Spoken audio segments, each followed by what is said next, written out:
Good afternoon and welcome to Leadership Dialogue on LGE. My name is Emmanuel Obiabo. Now, Leadership Dialogue is a program on Leadership Hub, Justice and Economic Advancement (LGE), where we engage thought leaders on issues shaping our nation and how to prefer solutions to these issues. Today, we turn our spotlight on the area councils of the FCT, which is the closest tier of government to the people. The Constitution assigns them vital responsibilities from healthcare, education, rural development, markets, and sanitation. But a big question remains: how well have they delivered?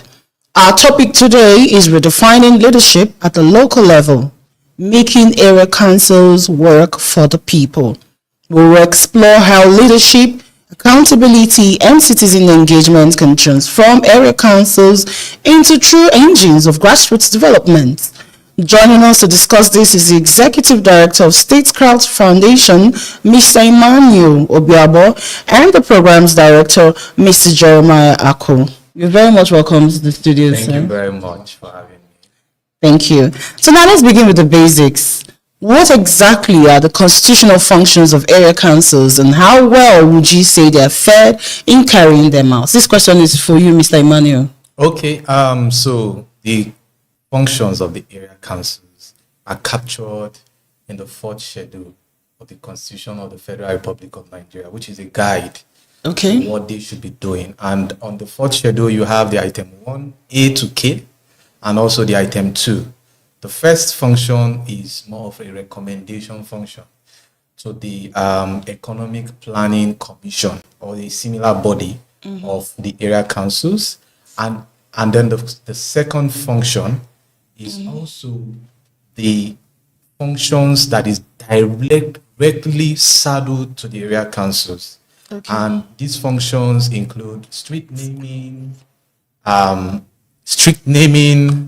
it includes construction of roads, establishment of cemeteries, and whatnot. I mean, tenement rate collection and all that. So the third function is also a function to participate in the state executive council of the state which they are domiciled. And so in the case of the area councils of the FCT, these functions are also related to them because they are also seen in the Constitution as local government of the Federal Republic of Nigeria. And so responding to your question about how have they fared? How well they fared, yes, in carrying out the duties. I would say there is a lot of room for improvement. The area councils have not really lived up to those functions. I think they have been basking in the shadows. They have not really come to the fore in terms of carrying out those functions that have been assigned to them in the Constitution of the Federal Republic of Nigeria. Okay, thank you. So many describe area councils as the closest tier of government to the people. In your view, are they really playing that role effectively in the FCT? Mr. Jeremiah, over to you. Thank you very much for the question. Well, in my view, I think it is not so as it is portrayed, because most of the times these leaders actually are not closer to the people than it is. Empirically speaking, most of the indigenous people of the FCT do not even know how many local councils they have in the FCT. I'm talking out of experience. We are carrying out a poll, and you'll be surprised or amazed about the results that is coming out from these people. I can tell you categorically speaking, it is not so. Okay, so if we could break it down into practical areas like healthcare, primary education, waste management, and rural roads, how do you assess their performances so far? This is an open question to both of you, so anybody can take it up. Okay, let me go first. Okay. If we look at it from the areas you've mentioned, and I see that all these areas is visible, we can see it. Like, let's say, waste management. As a place like the FCT, we shouldn't be having waste litter about in the city. Of course. On the street. So that says that the local councils are not doing their functions. Okay. Because if they are, some of these things, we won't be seeing them. Let's take a look at street naming. There are places in the FCT you go, you have to be describing, and you'll get lost. If you go on Google Map, you will not get it because these streets are not properly named. Okay. Yes. So in this area, the local council is not closer to the people. It's not a closer tier of government to the people, as it should be. As it should be. Yes. In addition to what Jeremiah has said, I would like to add that if you look at the functions in terms of education and healthcare, just recently we saw that the area councils, teachers were on strike. Primary school students were not going to schools. Okay. And they currently have a distorted calendar. So while other private school students were on holidays, they were going to schools. And so that is a very clear indication that they are not fulfilling their functions. For whatever the reason is, yes, they tie that reason to minimum wage payment and arrears payment. And Okay, so you think this is a function of local councils? Yes, it is. The Constitution clearly says that. Okay. When it comes to primary education and primary healthcare, Healthcare system. the primary health cares are first and foremost domiciled within the area council. Yes. The primary education is a core responsibility of the area councils. And so they cannot relegate that they can't even delegate that to the state because they are primarily responsible for that. And we saw what the FCT minister did. He said to solve this problem, he had to deduct 10% of their allocations yes. IGRs, just to solve that problem. What does that mean? He is trying to assist them to solve the problem. So I think there is an unclear understanding, not just on the residents of the area council, but also on the chairmen of the area councils about their responsibilities. Okay. Okay, so despite regular allocations, many citizens say they don't feel the impact of their councils. Why do you think this disconnect exists? First and foremost, there is no public record or evidence of the budget of the area councils. Okay. As I speak to you, just a few days back, a leader of one of the area councils made mention to say they are not sure that the area councils receive allocation. So it is unclear if or not they receive allocation. But if you look at the FAC allocation, the FCT as a state or as a ministry, the FCTA, and also the area councils as local government receive allocations. So however, how it is missing in transit, how it doesn't get to them should not be the problem of the residents or the citizens. Yes. So this is a case where we don't even know what the budget is. Okay. So how do we tell how well they are judiciously using this budget? These funds, yes. We don't even know what the IGR is. Okay. Right? And so the budget or the allocation is just one source of fund. As area councils, they receive levies from vehicles in parks. They receive tenement rate. They are supposed to receive that, and the rest, all those levies. We don't even know where they are. So this is, will I call it a gap that we cannot really ascertain or assess the functionality of the area councils. They have not come to deny that they don't receive allocations. Yes. And also, they have not also come to deny that they don't get internally generated revenues. So the question there still lies, why are people not feeling the impact of the area councils? You hear a lot of people say they don't feel government presence. Of course. And we know that the local government or the area councils are the closest to the residents. Yes. Okay, so Mr. Jeremiah, do you have anything to add to that? Yes, adding to that, Okay. I can say, just like you mentioned, when the public are not made aware of what their area council is generating or receiving, or even the budget, how would they be able to track the records? Exactly. Okay. So if I am for instance, from one of the area council, I don't know the expenses of my area council. I don't know the budget. There is no way I can say that I am closer to The government. the government. Okay. Exactly. Thank you very much. This is the Leadership Dialogue. Let's go on a quick break and we'll be right back shortly.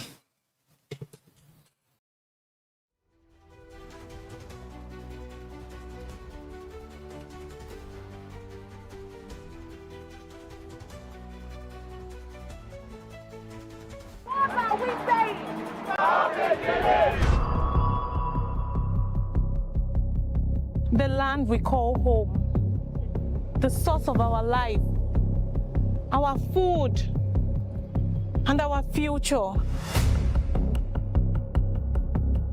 A conflict that tears at the very heart of Nigeria. We see the pain, the shattered lives, and the broken trust. But what if we could mend what is broken?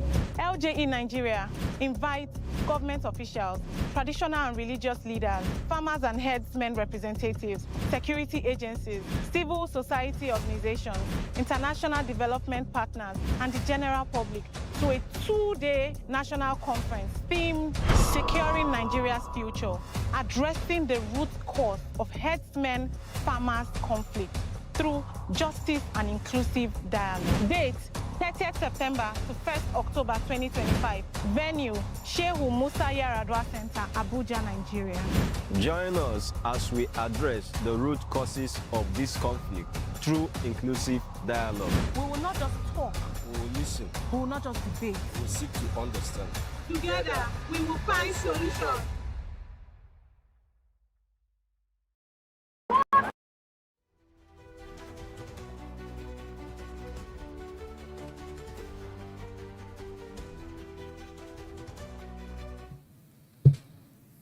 And this is still Leadership Dialogue on LGE, and we have in the studio the Executive Director of Statecraft Foundation, Mr. Emmanuel Obiabo, and the Programs Director, Mr. Jeremiah Ako. And we've been analyzing how local government can function effectively in Nigeria. So sometime last year, Mr. Jeremiah, President Bola Ahmed Tinubu granted local government financial autonomy. So how do you think council leaders can show transparency in how they manage these funds? Okay. Talking about it because you already said there's no way to track these funds. So how do you think Exactly. this can... Just like I mentioned earlier, one of the major way they can do this is to publicize their expenditure. Okay. Yes. And annual budget. Okay. So for instance, just like my ED mentioned earlier, he said that none of the area councils in the FCT have publicized their budget in 2025. Right? So now when we know the budget and then we know the expenses, with this we can say that they are actually doing their job by publicizing, or we can track the accountability of these funds and how it is being spent. Okay. So, Mr. Emmanuel. Okay, I think the area councils have a very good example before them in the person of Which is? the FCT minister. Okay. So we can clearly see, even though you don't interact with the expenses of the FCT as a ministry, you can clearly see the budget. I mean, the workings, the projects that are being commissioned, the projects that are being initiated, inaugurated, right? Yes. And so this is a clear example before them. This is a good model that they can follow. Okay. We cannot assume that all of the expenses or the only thing that the area council do is pay salaries. At the same time, we cannot assume, because they might actually be working, but it's not felt, it's not seen. We cannot assume they are doing anything when you are directly responsible for waste management and you go across markets, you go across public places and you see waste littered on the express, on the roads and all that, blocking access roads. You go to the primary health care centers, it's under lock and key. You go to the primary education, the earlier schools, it's under lock and key. There are no sufficient or adequate teaching facilities and all those things. So the first quick win, which I recommend, is for the area councils to first and foremost publish their budget. But before then, there needs to be a citizens' participation in the budgetary process. How did they arrive at this budget? It shouldn't be an assumption that, oh, this area council, we need a stadium here. We need to build a world-class stadium in this area council. First of all, is it the function of the area council to actually establish stadiums? And then secondly, what is the need of the area council? How can we identify that, oh, we have this array of needs or wants or projects that should be executed, but because of these available funds we would have, this is what we can focus on. That way, there will also be no abandoned projects, and also there will also be continuity or quick completion of projects that have been laid or identified as critical. Okay, so you're into local government restructuring. Your organization, I think, is part of what you do. Do you think you and I and other people as citizens and residents of the FCT, do you think we are aware of what these area councils are supposed to do for us? You think the people really know what these area councils are supposed to do for them? Okay. So I don't know, Jerry, do you want to say something? Yes. Just like I've been mentioning, the citizen actually don't know. Okay. So Especially the functions of the local government. First, you need to know the functions before you know what is it peculiar to us as people that we can table before our area council. Exactly. So the people are not aware. And that's the problem. Yeah, exactly. So, and that is where we come in. Okay. Exactly. Okay. So, Mr. Emmanuel. Okay, just as Jerry has said, Yes. Statecraft Foundation envisions a society where sustainable and innovative solutions match development challenges. Okay. That's our vision. And we have identified that there is a huge gap between what the functions of the area councils are and the perception or knowledge of the residents of the area council. And that's why we are also trying to work to close this gap. Starting with the FCT. We are hoping to also do this in some other states, but starting with the FCT. And so we have a simplification and amplification component of our localizing autonomy in FCT area councils project, which we presently are implementing. Okay. We started that in June rather. We started implementing that. And what we hope to achieve with this is to cascade information about the functions of the area councils, and not just people knowing the functions. How can they plug in? Okay. How can they channel their complaints? How can they, and I would want to clearly state that this is not to, will I call it, victimize the chairman or the leadership of the area councils. Yeah. This is actually to even make their jobs easier. Okay. The function of the area council is not to organize my wedding party. It's not to build the roof in my personal house. So a lot of these area council chairmen and councillors, we have interacted with them. Yes. A number of them would mention that they receive such complaints. Okay. And in order to possibly, as politicians, in order to possibly, will I call it, win the next election, they somehow budge to these complaints, thereby misappropriating or misallocating funds that should be for public benefit. Okay, so for those that are aware, how do you think they can ensure or they can, effect accountability? How do you hold these people accountable? For those that are aware of what the government, what the area councils are supposed to do for them, as opposed to those that are more aware. You are very much aware. How do you hold these people accountable when they don't do the things they are supposed to do? First and foremost, we need to increase the demand. Okay. The area councils may claim, even though as part of their responsibility, they should have a way of sourcing information from the grassroots. They should actually know the number of street lights that are not functioning. Okay. Proactive responsibility. They should actually know the number of roads that are bad. It is funny that in a tweet which we saw some time ago, I think in the US, a council actually mentioned the number of potholes they had on a road. right? And someone is saying we don't even have roads, not to talk about knowing the number of potholes, right?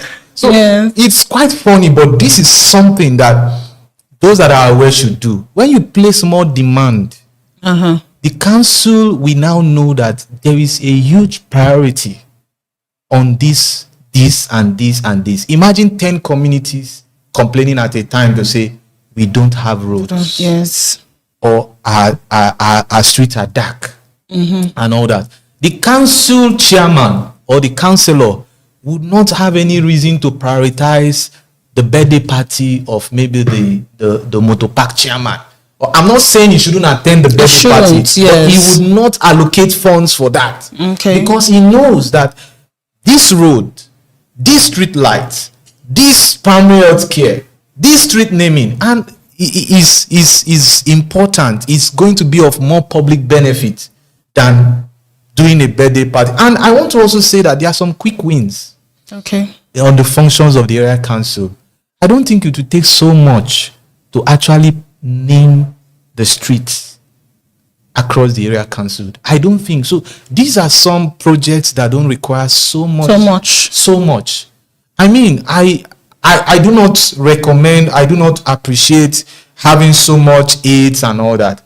But it is allowed for each of the area council chairmen to have aids on each function. I mean, you can have a special advisor on street naming. And then what that person's quarterly or monthly job requirement is to identify streets, identify roads that are not named, and then make recommendations. You don't need if you want to name a street today, I am very sure the residents of that street will be very much happy to recommend names and possibly recommend or build the poles. It doesn't take so much. I mean, but I am not also saying, we have seen a situation where street light costs 200 and millions of naira to do. We are not saying that they should now use that as white elephant project. But these are things that people can now start believing and feel that, oh, the area councils are functioning. Okay. So finally, if you could paint a picture of what a success story of an autonomous, well-functioning area council in the FCT would look like, what should you say? To me, a functional area council, an autonomous area council, is that area council that is both strategic in the actions and plans, and is also tactical in the day-to-day runnings. By that, I mean there are some projects, some activities that will require long-term sustained actions. But there is also that capacity to tackle day-to-day action. For example, you have a drainage in one of the Trunk C roads getting bad, getting flooded and getting bad. You don't need to wait because you say there is no budget or there is no provision for that in the present budget. You have to wait till the next budget. It's critical. So, and then in addition, it is also an area council that is resilient and also continuous. We have seen a lot of projects that are abandoned. And what is the diagnosis? This was not initiated by me. I cannot continue what I did not start. So there should be a continuous process of projects. If we have this, that is an ideal, a model area council that would serve the people that are resident in that area council. Okay, Mr. Jeremiah, any words from you? Yes, I would say, adding to what he said, that to have this area council that we are envisioning, we actually need citizens' participation as a civic responsibility. Because the area council alone cannot on their own know exactly what is happening in the typical rural areas. People need to participate. People need to come out and say, okay, we need this public demand to their area councils. So we need to join hands together, especially the youth. We have seen that there's more decline in political interest these days. So we really need to come together, join hands together with the local council and see that we achieve the local government administration we are envisioning in Nigeria. Okay, so as we've heard already, making area councils work for the people requires more than just allocations or constitutional provisions. It requires leadership. Now, leadership that is accountable transparent and responsive to the daily needs of citizens. Redefining leadership at the local level is not just an option, it is a necessity if grassroots governance is to have real meaning in the FCT. Thank you very much, Mr. Emmanuel Obiabo, and thank you very much, Mr. Jeremiah Aku, for being part of Leadership Dialogue today. We hope to see more of you here. Thank you very much. And with that, we've come to the end of today's program. Do well to be a part of the LGE National Conference by registering with the link on the screen and our various social media platforms. Be sure to keep the conversation going. Comment, like, and subscribe to our social media platforms at ljenigeria.org. Do well to report a violation on our website at www.ljenigeria.org. Thank you for joining us today on Leadership Dialogue. My name is Emmanuel Obiabo.